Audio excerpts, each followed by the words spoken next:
connaissez probablement Getting Over It, ce jeu ultra rageant et difficile qui a eu ses moments de popularité sur YouTube. Squeezie, Farod, Sora et même Ferus Jumper, avant qu'il devienne ça, le jeu a clairement gagné en popularité. Et c'est très probablement dû à son gameplay plus qu'original, ainsi qu'à son narrateur extrêmement sarcastique qui est toujours là pour commenter vos progrès, comme vos échecs. Mais vous êtes-vous déjà demandé si le jeu c'est bien plus qu'un mec dans un chaudron qui grimpe une montagne? Est-ce qu'il y aurait un sens caché que très peu de gens ont compris? Peut-être que le chaudron c'est bien plus qu'un chaudron. Peut-être que cette montagne c'est pas juste des objets aléatoires empilés les uns sur les autres. Pourquoi est-ce qu'il y a un serpent juste ici? Qu'est-ce que tout ça signifie? C'est pourquoi dans cette vidéo je vais répondre à toutes ces questions et ainsi vous introduire à la philosophie incomprise derrière Getting Over It. Maintenant, on va un peu revenir en arrière. Lui, c'est Bennett Foddy, un développeur de jeux australien. Et croyez-le ou non, c'est un putain de génie. Avant Getting Over It, il avait déjà développé des jeux de type rageant, comme GURP par exemple. Le but était de grimper une falaise, les touches de nos claviers qui correspondent aux prises. Ça peut sembler similaire à Getting Over It au niveau du concept. Mais le truc c'est que Bennett n'était pas pris du tout au sérieux avec ces jeux. Pour les gens, ce sont juste des jeux de type c'est drôle 5 minutes, puis après ils ne le relancent jamais. Ces jeux étaient perçus comme punitifs ou même bizarres. Bon, ça peut se comprendre en vrai. Mais en début 2017, Bennett Foddy va lancer le développement d'un tout nouveau jeu. Et ça via le moteur Unity. Et vous l'avez deviné, c'est Getting Over It. Il s'inspire d'ailleurs d'un vieux rage game qui s'appelle Sexy Hiking et qui date de 2002. Le 6 octobre 2017, Getting Over It est distribué en avant-première via Humble Monthly. C'est en gros un abonnement mensuel proposé par Humble Bundle. Les abonnés reçoivent tous les mois des jeux surprises entre guillemets. Et c'est 2 mois plus tard, le 6 décembre 2017, Getting Over It voit officiellement le jour aux yeux du grand public sur Steam. Maintenant, on va s'intéresser au gameplay. Attendez une minute, j'ai une question. Est-ce que vous voulez devenir youtubeur? Peut-être même que vous avez une chaîne YouTube comme moi. Eh bien, je vais aller droit au but. Rejoignez Merguez Superstar. C'est la meilleure école de youtubeurs qui a largement fait ses preuves ces derniers temps. Peu importe votre niche, ça vous aidera à percer, vous n'imaginez pas à quel... Litsu, Alcor, Edouard, Turtoon, Lux, Rubnest, Terumik, LoanLV, Squidou, Chat Science, Aspaz et j'en passe. Leurs points communs, tous sont sur Merguez Superstar. Ce que vous apprendrez là-bas, c'est de la vraie valeur. C'est ce qui va faire monter vos vues comme ça fait péter les miennes. Que ce soit par les helpers, les conférences avec différents gros youtubeurs comme Fioz ou Julien. Et surtout un accès complet à YouTube Secret, qui est un guide créé par un mec qui a fait 100 000 abonnés en 8 mois. Avec des conseils complètement inédits. Le tout pour seulement 30 € par mois. Il y a même des concours avec de l'argent à la clé. Et des guerres de clans, c'est littéralement insane. Personnellement, j'ai appris tellement de trucs là-bas, que ce soit en montage, miniature, script, sujet. Le serveur ferme ses portes le 3 septembre prochain. Alors n'attendez plus, c'est clairement le meilleur produit sur le marché. Faites percer votre chaîne en rejoignant. Le lien est en première ligne dans la description. Et puis suivez vos rêves, vous allez voir que YouTube c'est facile. Allez, je reprends la vidéo. Pour vous lancer une partie, vous apparaissez devant un arbre. Passer cet arbre peut vous prendre 10 secondes comme 10 minutes. C'est la partie tutoriel du jeu. Et elle nous introduit plutôt bien la seule mécanique présente, le marteau. Sans lui, on n'avancerait pas vraiment. Une fois la partie tutoriel terminée, le narrateur Bennett Foddy commence son monologue en nous disant « Rien n'est plus éprouvant que de devoir recommencer. » Et c'est vrai. Pendant qu'on galère sur la partie de Devil's Chimney, le narrateur fait une énumération des trucs chiants qui peuvent arriver dans la vie de tous les jours. Comme par exemple supprimer son devoir la veille du jour où fallait le rendre. Ou encore si t'as sorti ta meilleure chemise toute propre pour un mariage et que tu fais tomber de la bouffe directement dessus. Bennett Foddy conclut en disant que recommencer, c'est plus dur que de commencer. Il nous conseille même de quitter le jeu si on a passé une mauvaise journée. Ça annonce plutôt bien la suite. D'ailleurs, Bennett Foddy précise un truc très important par rapport au gameplay. Ne t'inquiète pas, je sauvegarde toujours tes progrès, même tes erreurs. On pourrait essayer d'Alt F4 à la seconde où on tombe de haut, mais le jeu sauvegarde constamment, peu importe ce que vous faites. Il save probablement en permanence la position du joueur et la rotation du marteau. Comme ça, y a pas de deuxième chance. Enfin bref, une fois la partie Devil's Chimney terminée, vous arriverez sur Sladescape. Vous aurez déjà accompli toute la première partie du jeu, félicitations. Mais soyez toujours vigilants, on sait jamais ce qui peut arriver, parce que sinon... Ah, t'as perdu pas mal de progrès là, le genre de frustration qui te gonfle au plus haut point. Et pendant que vous galérez sur Sladescape, Bennett critique la standardisation et la superficialité dans la création de jeux modernes, notamment se cacher des assets préfabriqués dans des stores tels que Unity Asset Store. Il fait une analogie avec la nourriture. Même si un objet a l'air joli ou bien fait, dès qu'il n'est plus utilisé dans le bon contexte, il devient inutile, vide de sens, voire poubelle. Comme un plat qu'on jette dans l'évier après l'avoir mangé. Il n'a plus de valeur. Et dans le monde numérique, tout va encore plus vite. En technologie, la nouveauté vieillit en quelques secondes. Ici, il parle du vide artistique des jeux qui ne créent rien de personnel ou de durable, qui se contentent d'assembler des morceaux tout faits, sans âme. Et Getting Over It s'oppose à ça. Tout a été fait à la main. Ça a beau être imparfait, voire dérangeant, au moins, c'est sincère. Vous l'aurez compris, Bennett Foddy critique pas mal de phénomènes de notre société à travers ses monologues, pendant que nous, on est là à rager. Ah, et une fois que Bennett a fini de critiquer des phénomènes sociétaux et que vous terminez la partie Sladescape, vous arriverez dans la partie Furniture, là où le narrateur affirme par ailleurs qu'il est conscient que la plupart des gens regardent actuellement un gameplay sur YouTube ou Twitch. Un gameplay d'un gars qui fait jouer à votre place. Comme un oisillon qu'on nourrit avec de la nourriture pré-mâchée. Et ça reste de la culture. Mais il rappelle surtout que le vrai joueur, c'est celui qui ressent, pas le spectateur qui échappe à ce que le jeu voulait lui faire vivre. Maintenant, après des minutes, voire des heures de galère, bravo à vous. Vous allez devoir affronter la partie la plus dure du jeu. Orange Hell. Une orange. C'est un fruit sucré et juteux enfermé dans une écorce amère. Mais ce n'est pas comme ça que je ressens un défi. Moi, je veux seulement l'amertume. C'est le café, le pamplemousse, la réglisse. Ici, l'orange est un plaisir enveloppé de souffrance. C'est la métaphore qu'il veut nous faire comprendre. Et en parlant de souffrance, beaucoup de gens ont souffert sur cette partie. Moi le premier. Si vous avez déjà joué au jeu et que vous êtes bloqué sur cette partie, laissez-moi vous faire un petit tutoriel très simple. Poussez l'orange, mettez-vous sur la table, poussez-vous vers le haut et allez-y doucement. Ça ne sert à rien de vouloir faire les choses trop vite. Surtout sur cette partie qui est extrêmement glissante. Ça demande de la patience et un certain contrôle de soi. Et c'est probablement une des meilleures leçons de vie que ce jeu peut nous apprendre. Après ça, vous passerez par le pouce qui vous rappelle de liker et de vous abonner. Ensuite l'église. Et puis l'enfer de l'orange est terminé. Plus vous avancez dans le jeu, plus vous êtes proche du narrateur. C'est lui-même qu'il dit une fois qu'on arrive sur la partie Anvil Jump. J'ai l'impression qu'on est plus proche maintenant. Le compositeur et le grimpeur, le créateur et l'utilisateur. Tu aurais pu abandonner, mais tu ne l'as pas fait. Il y avait quelque chose en toi, caché, qui a choisi de continuer. Franchement, c'est une très belle manière de valoriser la persévérance du joueur. Bennett Foddy reconnaît qu'on a choisi de continuer malgré la frustration. Il casse complètement cette barrière entre le créateur et le joueur. Comme s'il y avait une connexion humaine au fil du jeu. Et justement, il nous explique que ça compte beaucoup pour lui qu'on soit allé aussi loin. Qu'on ait enduré son sarcasme, ses moqueries. Il reconnaît qu'il a été dur et parfois même injuste dans ses commentaires. Et malgré ça, on lui en veut pas. On continue d'avancer. On l'a pardonné. Et pour lui, c'est quelque chose d'extrêmement précieux. Et c'est là qu'on arrive devant le serpent. Toi et moi, on a les mêmes goûts. Ce n'est pas de l'ambition, c'est tout le contraire. Une mission obstinée pour goûter à l'échec. Tu te sentirais mal si tu gagnais. Alors j'ai mis ce serpent là, pour toi. Si c'était pas assez évident, le serpent ici, ça représente la tentation. Car pour ceux qui ne sont pas au courant, lorsque vous allez dessus, ça vous ramène au tout début du jeu. Ça signifierait que vous avez perdu toute votre progression. Mais au final, à quoi il sert ce serpent? Pourquoi on se sentirait mal si on gagnait? Attendez, laissez-moi vous raconter un truc. Je pense que ça vous est déjà tous arrivé de travailler dur pour un objectif spécifique à atteindre. Une tâche, un succès, que ça soit dans un jeu ou dans la vraie vie. Et qu'une fois cet objectif atteint, vous ressentez comme un vide. Après tous ces moments de galère, tout le temps que vous avez passé dessus, vous l'avez enfin accompli. Mais vous n'avez plus rien à faire, vous vous sentez juste vide. Et c'est exactement ça que Bennett Foddy veut nous faire éviter ici grâce au serpent. C'est pas là simplement pour nous troll. C'est indiqué plutôt explicitement de ne pas le prendre. À moins justement qu'on se sente mal si on gagne. Et pourtant, la tentation, elle est là. Le rabot écrit Do not ride snake. On aura toujours cette tentation, même si on finirait par le regretter. Le serpent, du point de vue religieux, représente la tentation, le mal. Et c'est pour ça que le développeur a décidé de mettre ce reptile. Il aurait pu mettre n'importe quoi d'autre à la place pour nous faire descendre. Comme un ascenseur, par exemple. Mais il a décidé de littéralement matérialiser la tentation. Et ça, c'est très fort. Il veut nous faire comprendre que le mal nous fait redescendre en bas. Bref, une fois que vous avez fait le bucket jump, vous êtes devant la dernière étape la plus difficile du jeu, Ice Mountain. Et c'est à ce moment-là que le narrateur nous questionne à propos de notre position dans le jeu. Qui on est réellement? As-tu déjà pensé à qui tu es dans tout ça? Es-tu l'homme dans la marmite, Diogenes? Es-tu sa main? Ou bien es-tu le bout de son marteau? Je crois que non. Là où ta main bouge, le marteau ne suit pas forcément ni l'homme, ni la main de l'homme. En réalité, tu es sa volonté, son intention, la résolution incarnée dans son ascension vers le sommet. En fait, nous sommes la volonté, l'intention consciente qui guide le mouvement, la détermination qui persévère malgré les obstacles. Et d'ailleurs, le mec dans le chaudron cité tout à l'heure, il s'appelle bien Diogenes. Et c'est une référence au philosophe grec Diogène de Sinope, un homme qui dormait très souvent dans un pot sur l'agora d'Athènes. C'était un signe de protestation contre la société grecque. Et d'ailleurs, il y a une citation bien connue de ce philosophe. Je cherche un homme, en l'occurrence un homme sage, courageux, déterminé, ce qui colle parfaitement bien à l'esprit de Getting Over It. Et franchement, je me demande ce qui est le plus dur entre Ice Mountain et Orange, étant donné que sur la montagne, il y a des crues irréguliers et invisibles pour poser le marteau et avancer. D'ailleurs, sachez qu'on peut les voir avec le mode Mountain Notch. Et une fois la montagne glacée conquise, vous êtes devant le dernier obstacle du jeu, l'antenne. Bennett Foddy énumère tout ce qu'on a traversé, en ajoutant qu'on a appris à grimper. Mais pas que dans le jeu, dans la vraie vie aussi. C'est une métaphore de notre croissance personnelle, nos capacités à surmonter les difficultés, maîtriser l'art de l'effort et de la patience. Il termine sa phrase en disant « Il ne reste plus qu'une seule direction, vers le sommet. » Dans un instant, je me tairai, mais laisse-moi te dire,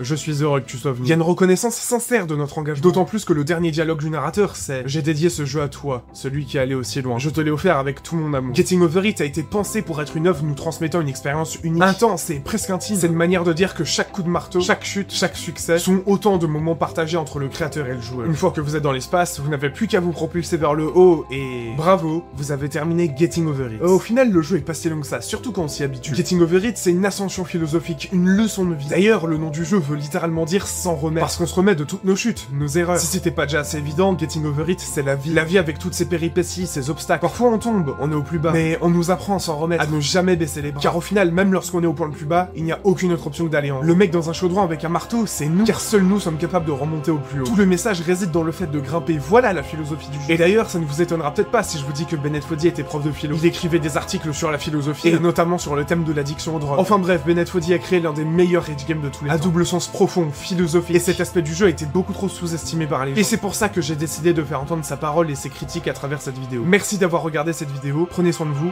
et je vous dis à la prochaine.